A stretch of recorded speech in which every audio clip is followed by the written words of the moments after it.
안녕하세요. 이제 정말 가을입니다. 곧 겨울이 시작될 것 같기도 합니다. 여러분의 마음속 계절은 어디쯤이신가요? 많은 분들께서는 현실의 계절처럼 수학의 계절인 가을을 맞이하고 있을 것 같습니다. 그러나 일부의 분들께서는 현재 겨울을 느끼고 있을지도 모르겠습니다. 겨울의 추위를 맞서서 한 발 더 나아간다면 다시 봄이 오고 계절이 바뀌게 마련입니다.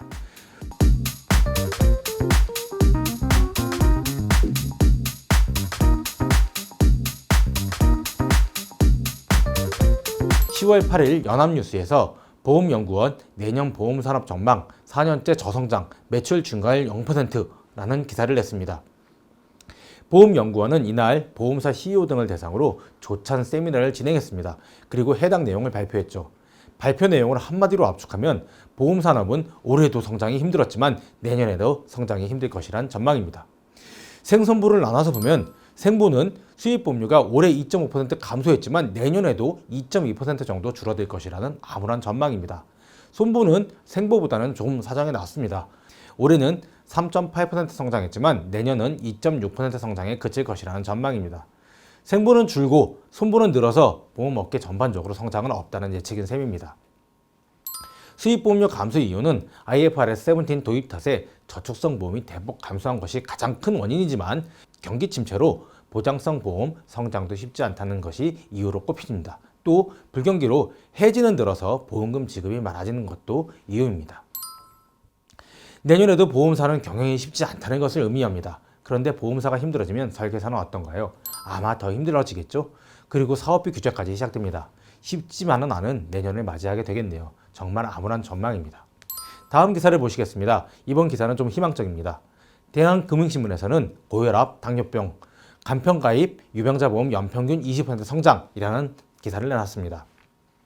앞 기사에서 산업 전체는 침체가 될 것이라는 보험연구원의 발표 기사를 봤습니다. 그런데 전체가 정체라는 것은 어떤 곳은 침체고 어떤 곳은 성장이라는 것을 의미하죠. 성장하는 시장 중 하나가 바로 유병자 시장입니다. 2014년 이후 연평균 무려 22% 정도 성장하고 있다고 하네요. 그리고 우리나라는 그 어떤 나라보다 급격히 고령시대로 넘어가고 있습니다. 이에 유병자 시장에 대한 미래도 당분간은 밝다고 기사에서는 적었네요. 전체 유병자는 약 1200만 명이지만 현재 유병자 보험 가입자는 400만 명에 불과할 정도로 추산되고 있기 때문이랍니다. 또 경쟁 심화와 업셀링 전략으로 인해 보험사들은 유병자 대상의 간편심사를 넘어 초간편심사, 무심사성을 속속 내놓고 있죠.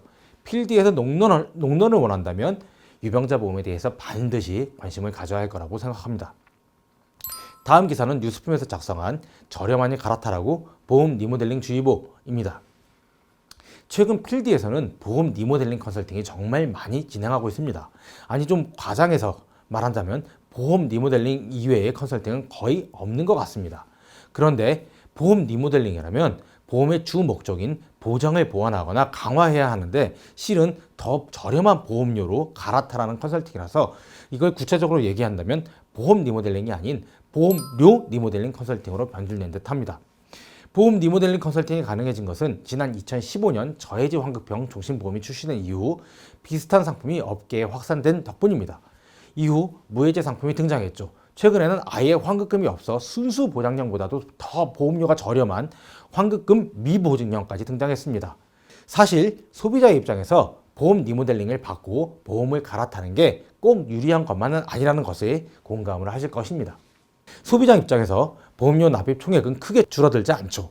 반면 리모델링을 받은 상품을 납입하다 해지하면 정말 해지 환급금은 거의 혹은 아예 받을 수 없습니다. 그런데 보험사가 보험 리모델링이 가능한 상품을 속속 출시하고 있죠. 왜 그럴까요? 보험사도 보험 리모델링 혹은 업셀링 상품 외에 시장이 없다는 것을 인지하고 있기 때문입니다. 보험 포화도가 98% 이상인 상황에서 신계약을 창출하려면 경쟁사의 계약을 깨고 우리회사 계약으로 만들어야 합니다. 물론 설계사분들도 소득을 창출하기 위해서는 신계약이 발생해야 되겠죠. 보험 당국이 보험 리모델링의 문제점을 모르는 것은 아닐 것입니다. 그러나 당국도 법적으로 보험 리모델링을 처벌한 방법은 없다는 것도 알고 있죠. 이에 당분간 보험 리모델링 시장은 지속될 듯합니다. 보험사들은 리모델링을 위해 더 보험료가 저렴하고 더 보장이 좋은 상품을 내놓기 위해 노력할 것입니다. 다음 기사를 보시겠습니다. 9월 27일 뉴시스에서는 늘어나는 허수계약, 보험사 계약 유지율 해마다 뒷걸음질이라는 기사를 썼습니다. 이 기사는 짧게 말씀드리겠습니다. 어차피 다 아는 내용이실 듯 합니다. 요즘 예술 영업을 하는 분들이 적지 않습니다. 보험 필드에 화가들이 정말 많습니다. 이런 예술 영업을 하는 설계사분들 덕분에 생손보를 막론하고 대형사의 유지율이 하락하는 추세라는 게 기사의 골자입니다. 예술 영업은 왜 진행되고 있을까요? 그리고 예술 영업을 한다는 것을 보험사 본사는 모를까요? 아니면 아는데도 그냥 놔두고 있을까요? 금융경찰이라고 하는 금감원은 이를 알까요? 모를까요?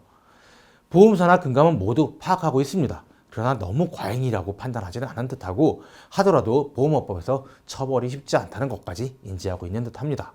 결국 보험 산업의 위축 탓에 예술 영업도 당분간은 지속될 듯합니다. 하지만 2021년 4월에는 불가능해집니다. 이는 사업비 개판안에 작성 계약이 아예 불가능한 구조로 만드는 감독 규정이 반영되기 때문입니다. 마지막 기사를 보시겠습니다. 10월 10일 비즈니스워치에서는 보험사 LAT로 인한 자본 확충 부담 던다 라는 기사를 썼습니다. 이 기사는 정말 어려운 내용입니다. 이에 핵심만 말씀드리면 첫 번째, 배당은 자제시켜 보험사가 이익 잉여금을 더 쌓을 수 있게 하면서 두 번째, 부채 증가폭은 줄어들게 할 수 있다는 게 내용이 골자입니다.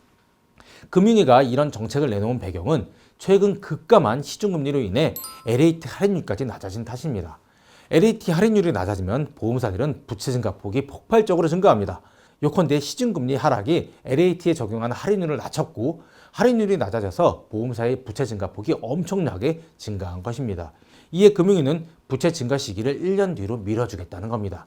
바꿔 말해 보험사는 1년의 시간을 번 셈입니다.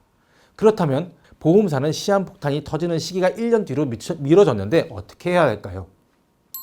첫 번째, 부채가 증가하는 폭을 임의로 줄일 수는 없습니다. 두 번째, 그렇다면 돈을 더 벌거나 자본을 확충해 증가하는 부채를 상쇄할 수 있는 방법을 마련하는 것입니다. 눈치 빠른 분들은 이미 아셨을 것 같습니다. 예정 이율이 0.5% 정도 낮아질 것입니다. 일부 보험사는 수익성을 높이기 위해 보험료 인상은 물론 조직 슬림화 등을 단행할 것입니다. 보험 산업의 겨울이 더 길어질 듯합니다. 이상으로 강의를 마치겠습니다. 감사합니다.